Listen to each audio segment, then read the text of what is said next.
কুয়ালালামপুরের যে বাড়িতে এই পরিবারের লোকজন অবস্থান করছেন সেই বাড়ির দলিলপত্র থেকে দেখা যাচ্ছে এর মালিক আনিস আহমেদ ও মোহাম্মদ হাসান।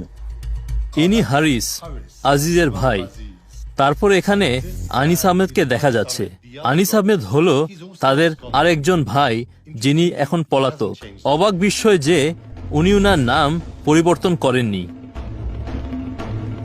কূটনৈতিক গাড়ির পাহারায় 4 ভাই যাত্রা শুরু করেছেন। এই সন্ধ্যায় তাদের গন্তব্য বাংলাদেশ হাইকমিশন। একসময় এরা ছিল পাড়ার মাস্তান, এখন তারা ক্ষমতা বাড়াচ্ছে বাংলাদেশে আর সম্পদ গড়ছে বিদেশে।